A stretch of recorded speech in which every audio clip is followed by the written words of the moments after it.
Guys, magtuturo tayo mag-driving.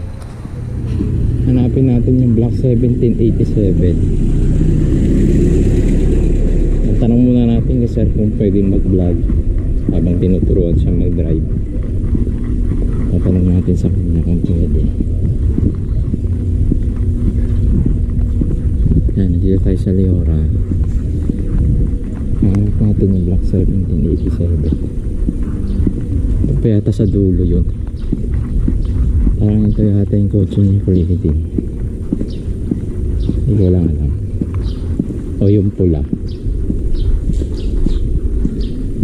85. Ito dito ako gumawa ng washing. Ito 1787. Ito na yung kotse niya. Hello po. Good morning po sir. Sa driving po tuturo. Ano dyan dito? Sige, ako lang dito. Pwede mag-vlog sir, i-vlog ko kayo.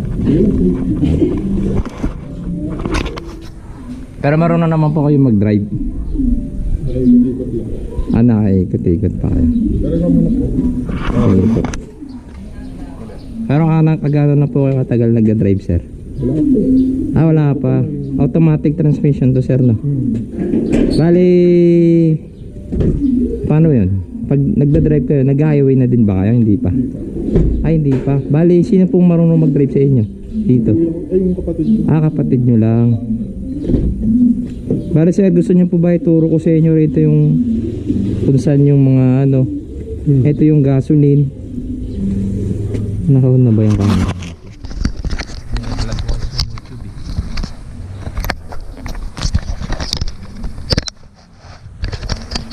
Ito yung gasoline.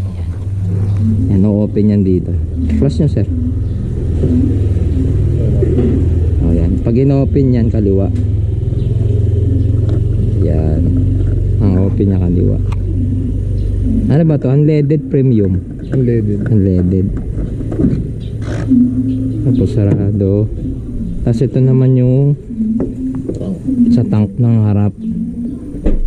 Sa likod pala to. Compartment po. Yan, compartment. Meron pang speaker. Mapalit nyo lang.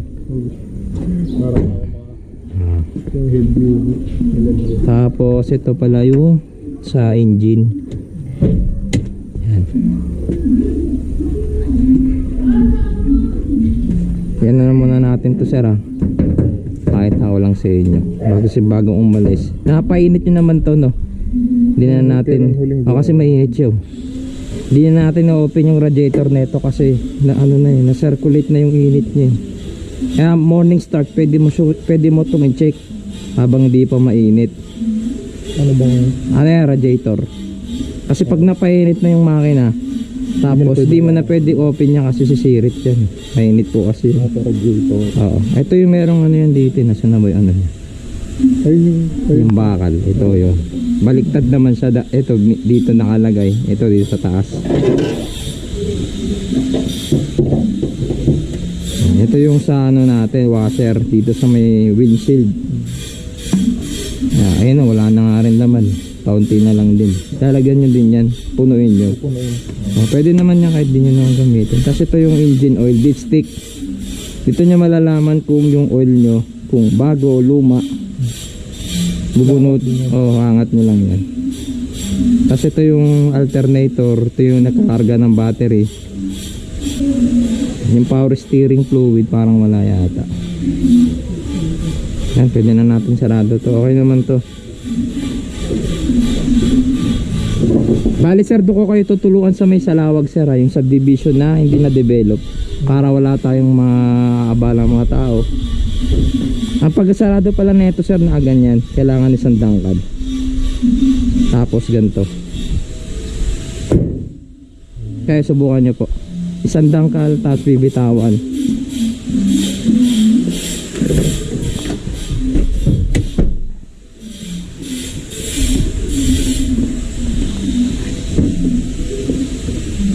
Parang ginaganon po ba? Yan, gaganyanin mo lang yan nila. Tapos isang dangkal nyo po. Ganun nyo po yung kamay nyo. Yan. Bibitawan nyo. Yan. Kasi pag sobrang taas, masasira yung wood nyo. Okay na sir, ako muna mag-drive sir, no?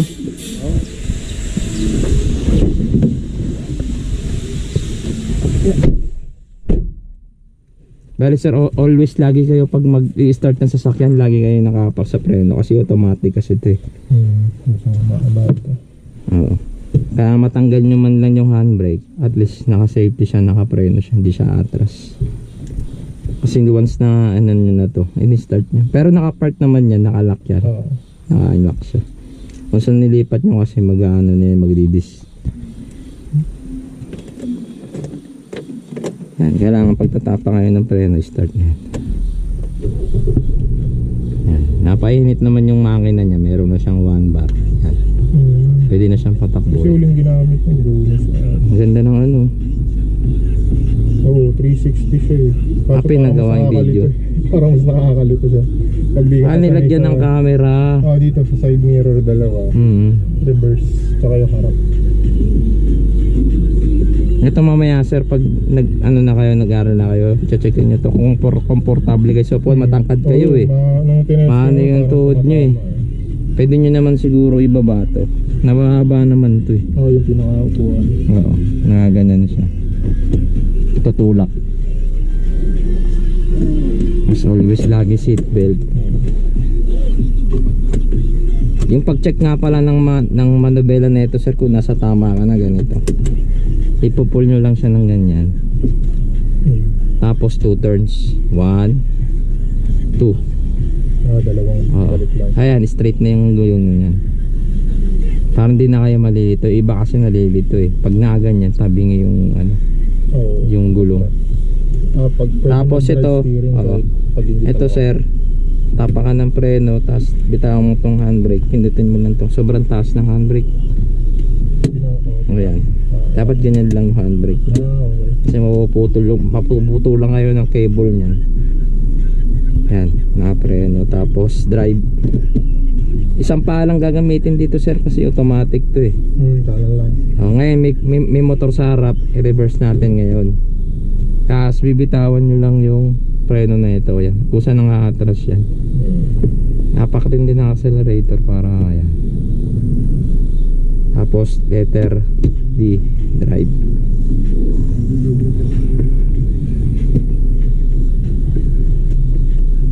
Yan guys, mag-aaral tayo mag-drive. Muna tayo ngayon sa Salawag. Ito na tayo dumaan. Dasma pa rin yun. Dasma pa yun. Subdivision kasi na ano yung walang katao-tao. Doon pwede kayo mag-aaral doon, paikot-ikot kayo doon. Taga dito kasi pag nag-aaral ka pa lang, baka may mga sakyan dyan na masagi. Dito may kailanganin kasi ang dami. Mga bata.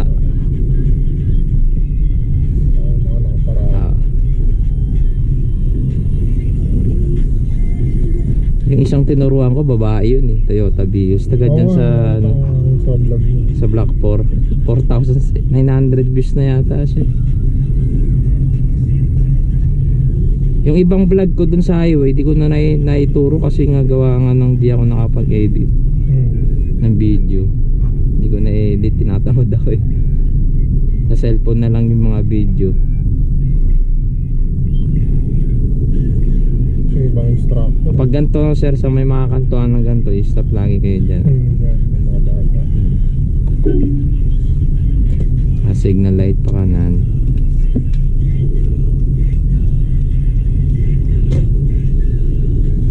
Turo ko na rin po pala yung bahay namin sir. Ito lang yung bahay namin sir. Dito na rin pala tayo lumaan. Dito sa Hibiscus yan. Hibiscus. Kapag ano, pwede nyo pupuntahan dyan sa akin. Nagre-repair din kasi ako ng appliances. Oo nga, pwede nyo pupuntahan dyan mag may papagawa kayo. Pero dito ayan yung bahay po namin. Yung may truck. Po yan. Mag-aaral ko sa ate Lorna ba? Lor Cruz po. Yung nagugupit. Nagpagupit na po ba kayo dyan sa amin? Hindi, nakikita ko lang. Yan dyan.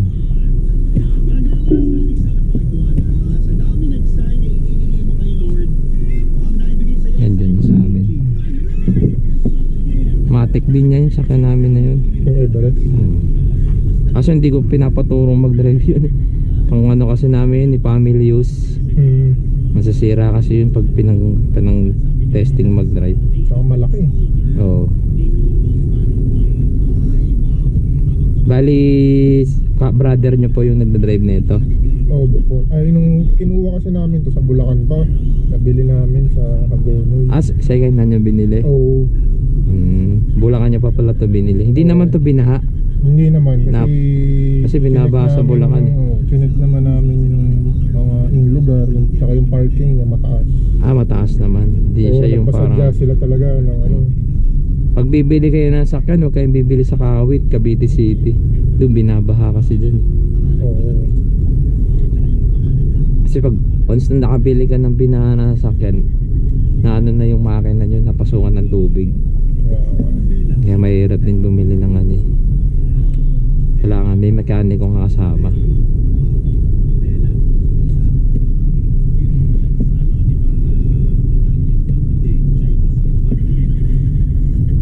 Dito sana magpo-practice ako dun sa may papuntang Vista Mall. Yung dyan, yung highway dyan. Maraming mga sakyan mabibilis dyan. Nag-aalangan pa nga. Oo, dito na lang tayo sa may Salawag. Pag susunod, pag marunong ka na, pwede naman dun.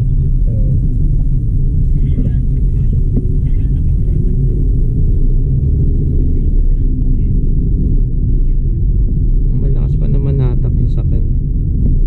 Oo, kasi ano medyo kilala naman yung nagbenta. Siya dun sa Bulacan. Magkano nabili niyo, sir? Sa 370 yung asking niya. Naka-close namin ng 350. Natawaran niyo pa. Kasi nga, di na rin nila nagagamit. Yung binigyan siya ng anak niya ng sasakyan na Toyota rin. Toyota naman. Nagawa na ako ng washing machine sa inyo dun eh. Kita mo ba yun? Hindi. Sa kabila yung katabi namin. Hindi, dun mismo sa inyo. Ay, nga pala katabi nyo pala no. Oo. Nga katabi nyo pala. Yung may corner. Wala akong mali.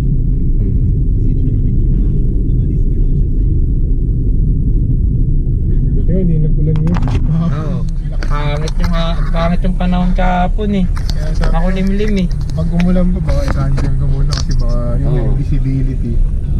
Makulimlim kahapon. Kaya pangit yung panahon kahapon. Hindi ka tulad ngayon, may araw-araw pa naman. May visibility. Grabe pa naman yun.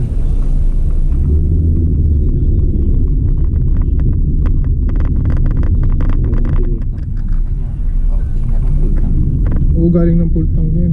Galing ng Pampanga.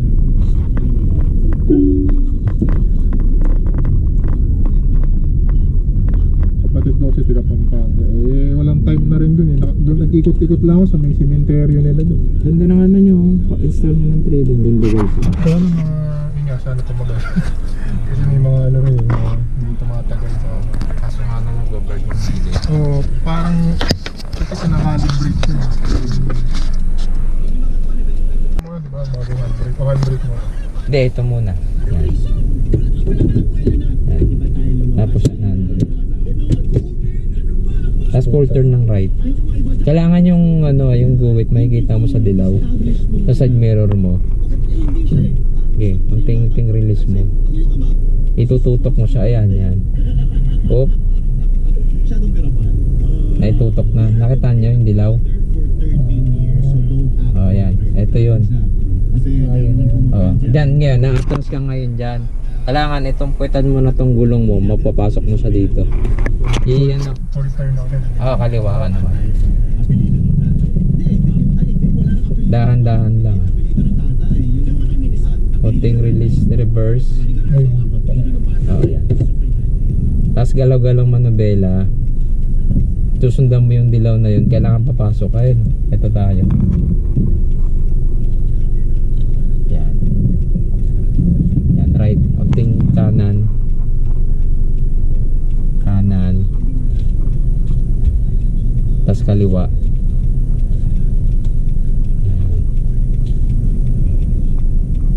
Yan. May tricycle. May motor. Hintayin mo. Hintayin mo. Yan, titingnan ko lang yung parking ni sir. Kahit wag ka na kayo bumaba. Okay.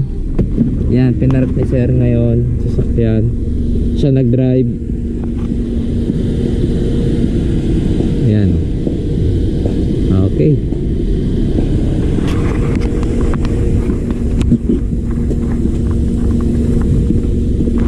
Yan, ganun lang magpark. Kung kami dadaan, pauwi ng Delta.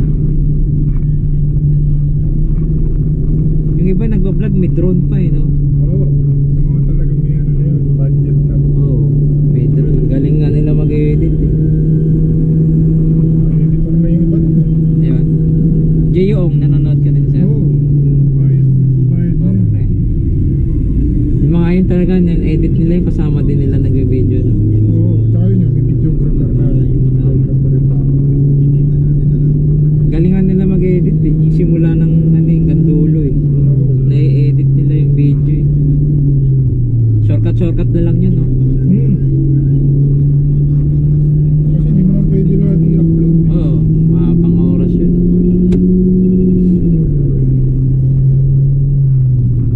Guys, dito na kami sa pinakahan. Kailangan di malikot yung video eh. Iba nahihilo eh. Oo.